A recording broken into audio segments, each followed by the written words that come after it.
Today, I am so delighted to invite you to join me on this discovery journey. The National Commission on Research, Science and Technology held a workshop on strengthening the national biosafety frameworks in Southern African projects. This is what a representative from Jeff had to say.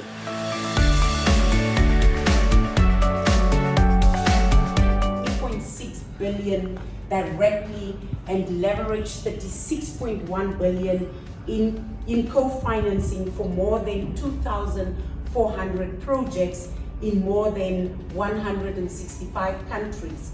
And the JEF is the world's leading international institution dedicated to investing in the joint management, care and restoration of our planet. Coming back to Namibia, we all know that Namibia has a large biodiversity endowment, which is of global significance. Although predominantly a semi-arid country, Namibia contains a remarkable variety of ecosystems ranging from hyper arid deserts with less than 10 millimeters of rainfall to subtropical wetlands and savannas receiving over 600 millimeters of precipitation per annum, and 4 major terrestrial biomasses in terms of our cities, namely directly and looking at those outside with regards to these areas: the Sikilian Karoo, the Nama Karoo, the desert and the tree, and the shrubs savanna. And this is basically part of what we are focusing on. And I'm this morning very happy to then present to you not only what Namibia is, but also to share with us where Namibia falls within this whole process. Namibia is a country, basically is a member of a constituency comprised of the following countries under the JEF portfolio: Angola, Botswana, Lesotho, Malawi, Mozambique, as well as South Africa, Eswatini, Zambia, and Zimbabwe. It is important that we share with you that under this portfolio so far, Namibia has received an enormous amount of money in order to implement different numbers of projects that falls under the portfolios of biodiversity loss, chemicals and waste, climate change, international waters, and land degradation. Under these portfolios for biodiversity, Namibia has received at least 8,902,875 Namibian dollars in terms of indicative allocations, and allocations utilized of 2,192,138 cents. And the allocations remaining under the current allocation, which is the JEF 8 allocation, is about 6,710,737. That is on biodiversity alone. In terms of climate change, there is 1 million that has been allocated, and the allocation utilized is $250,000 US, of which the remaining allocations are 750,000. On land degradation, there has been an allocation for 6,547,584 US, and the allocation that we have so far utilized is $250,000 US, of which the remaining allocation is 6,297,584. Those are basically what we have in terms of our allocations. We need to report and indicate that our JEF 7-star allocations have been depleted, and the amount of indicative allocations in total for biodiversity, climate change and land degradation has been at least 13,875,477 US, and the allocated utilized was 13,875,476, of which $1 is remaining in the JEF 7 allocation. I want to then also share with us, as I move into the actual presentation, in terms of the role of JEF and the role of the JEF focal point. The focal point is Mr. Theophilus Ngitila, the Executive Director, who is the person for whom I'm standing in, and he has been the focal point since 2012, the 6th of August, and then almost 11 years in this office.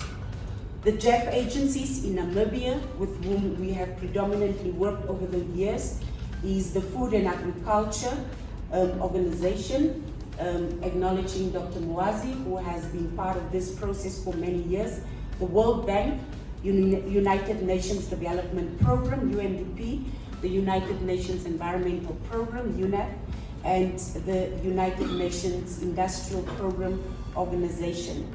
Now, in line with this approach of the JEF Council, the JEF Council has been tasked that the Secretariat with requesting recipient countries to identify national focal points to act as the principal contact points for all implementation agency activities in their respective countries, and also to provide feedback on all JEF-related activities and JEF-related projects, to review the projects, the project ideas, the concepts, as well as to facilitate the broad-based as well as project-related consultations, and for facilitating discussions on issues of substantive.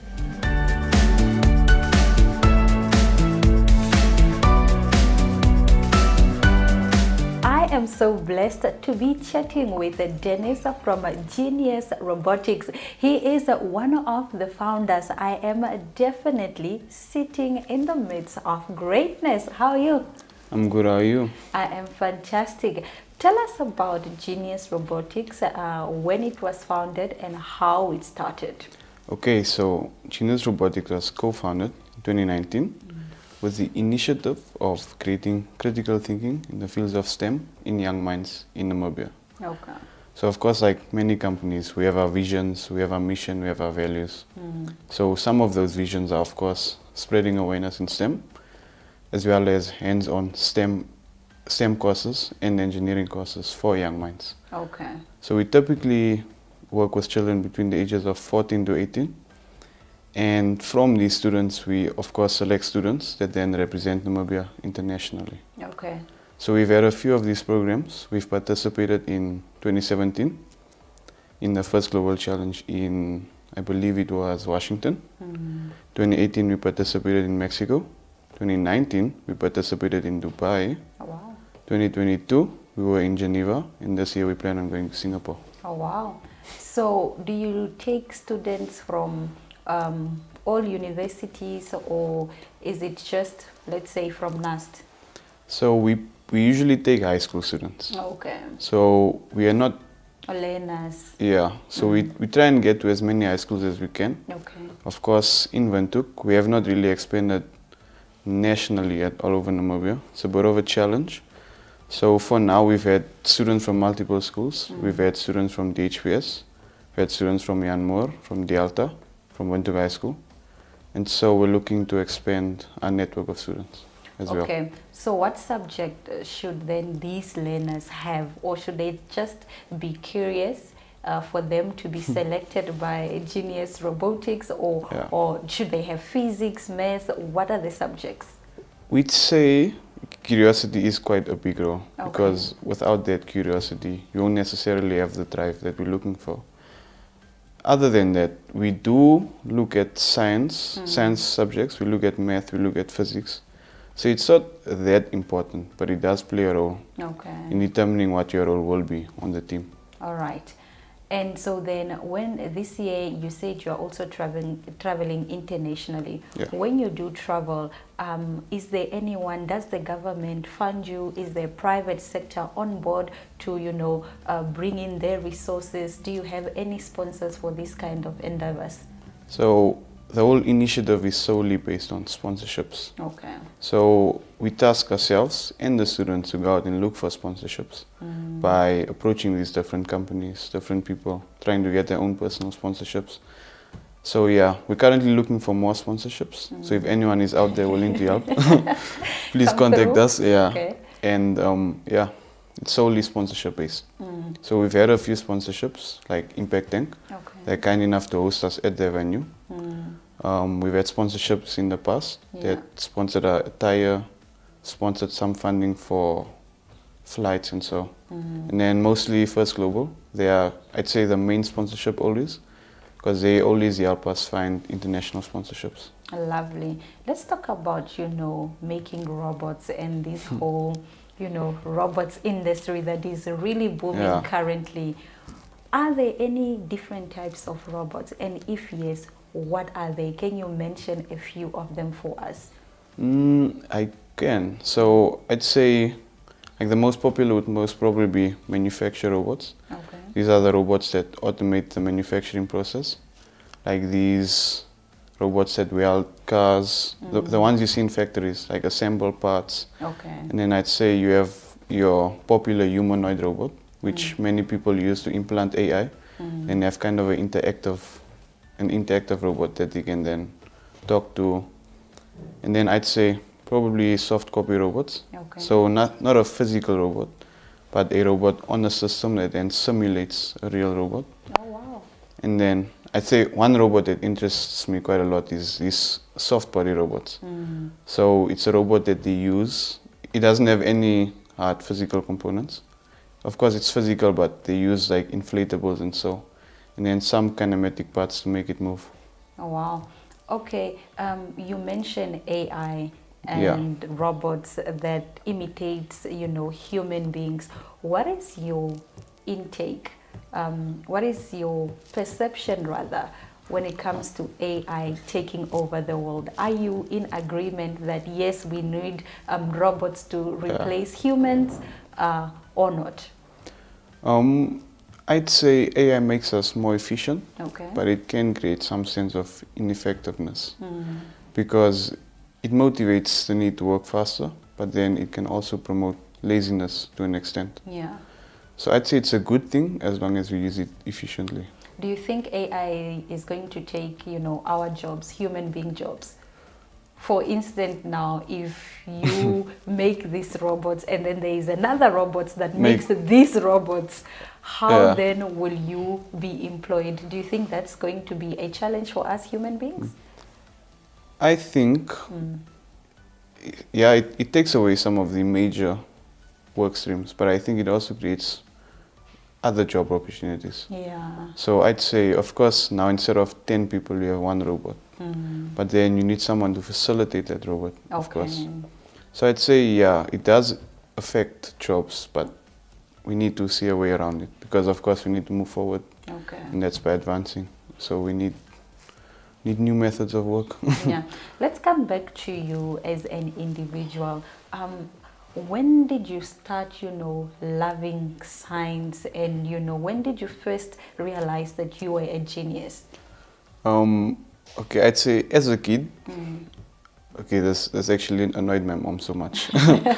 She used to buy me like these remote control cars, and I'd always disassemble them. I never had one that stayed intact because I was curious to see how they work. And so I'd say that's initially where my drive for this started.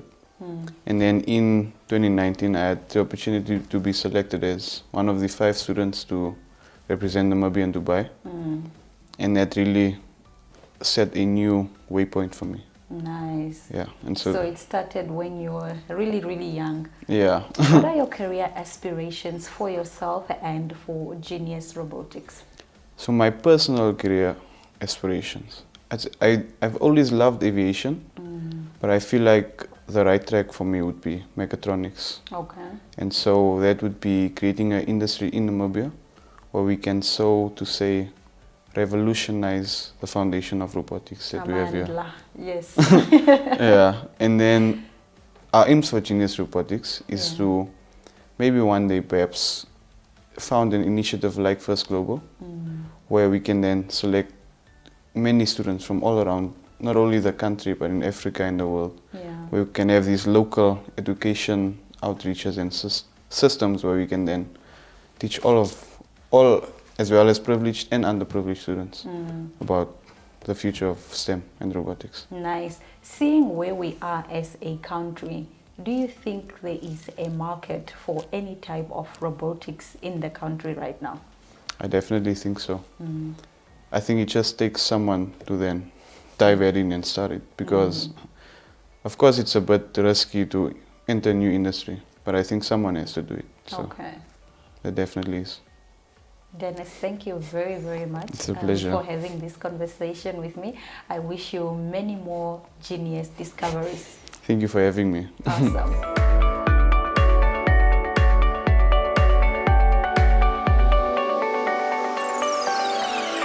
My name is Jens Griebel. I'm I'm the co-founder of Genius Robotics Lab. We founded this lab in 2019 in hopes of spreading awareness in STEM and to facilitate youngsters, the youth, to have an opportunity to express themselves in robotics or in STEM.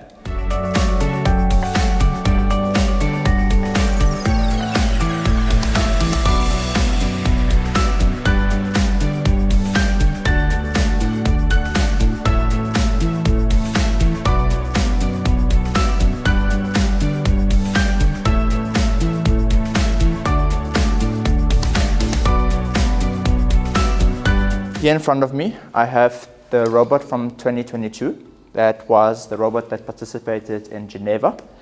As you can see, it is a little bit complex, but it serves a simple purpose.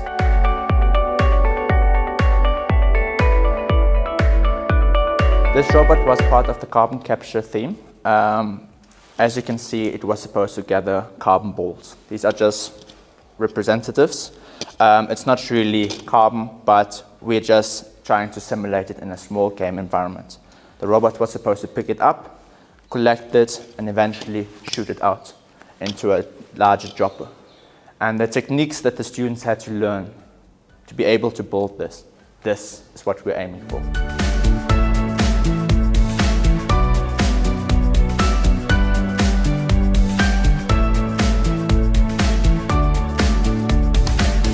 The first global challenge is a robotics league intended to inspire students and raise awareness about STEM.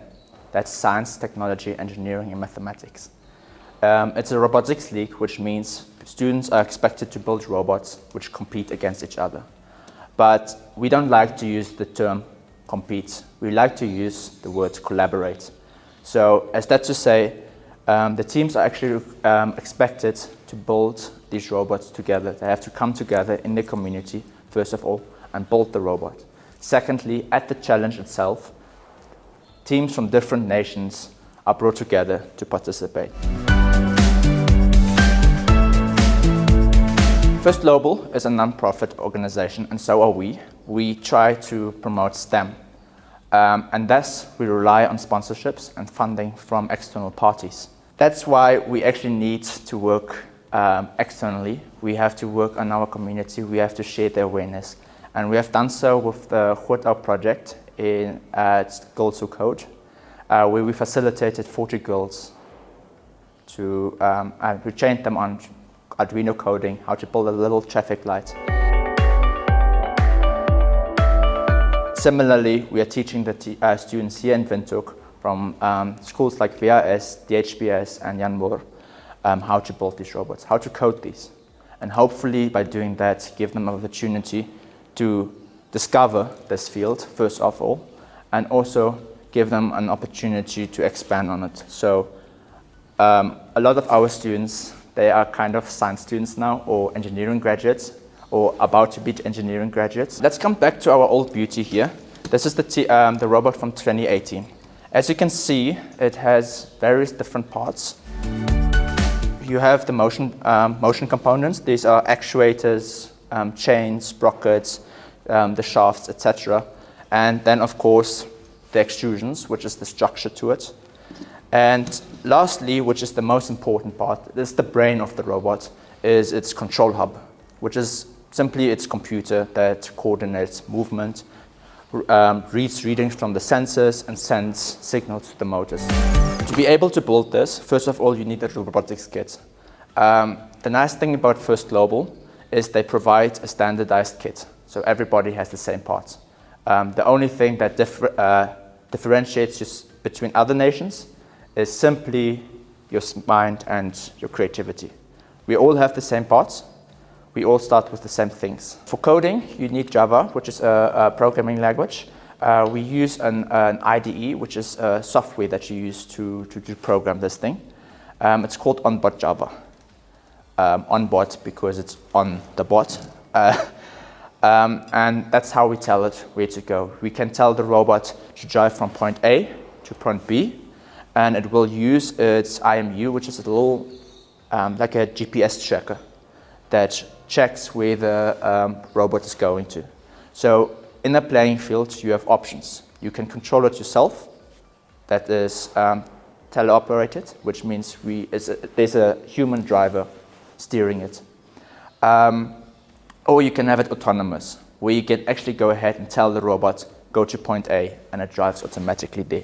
Tries to avoid other robots, tries to do the tasks, such as picking up boxes, delivering them to the desired destination. The game environment for the challenge, it's quite simple. It's a 3x3 meter field. The students are located on the outside. There is no entry towards the inside. But during the challenge, the students that are participating, the teams, their robots compete in that field doing certain tasks. This one's task was picking up these carbon bolts through its inlet, collecting it in the hopper, and then driving to a dropper, aligning itself, and then eventually shooting it out. So as you can see, there's a little bit of almost like a factory, a conveyor belt system, as it starts from the input, goes to a collection, and then out to output. This robot, on the other hand, did not pick up bolts, it picked up boxes. So these are square 15 by 15 carton boxes, and a funny or a little challenge that we had, the boxes had to be dropped off 70 centimeters high above the ground. But we, as a challenge, we have a limit of building to a limit of 50. So what the challenge was to build something that expands, and so reach its desired 70 centimeters of height. So Andy is a thermal mannequin. He's the world's first outdoor thermal mannequin that we can routinely go outside, take outside, and in a hot climate, measure how much heat he is receiving from the environment. And we can do that on 35 different body parts. Yeah, with this project, some really important aspects of it are being able to study how people experience those extremely high core temperature values that we wouldn't be viewing in an actual human, because we would never purposely expose a human to those conditions where their core temperature would get that high. Extreme heat is not a problem of the future. There's plenty of extreme heat now. So even if the climate, was not to change, there's plenty to be looked at. But as you're seeing in the news, we're getting more and more extreme heat waves reported, and this is most likely going to be increasing everywhere. I think we'll be able to get more precise or better evidence that supports certain heat mitigation or personal cooling technologies, whether it's throughout a city or within a home or on the outside of a home. We can think of urban design strategies that are trying to be put in place. We can think of personal cooling strategies that do help keep the core temperature down. We came, we saw, and we are definitely living inspired. My name is Aina Raiza Kweyo, and from the entire team of your favorite science and innovation show, Novelty, it's all our life, and we will see you again same time, same place next week.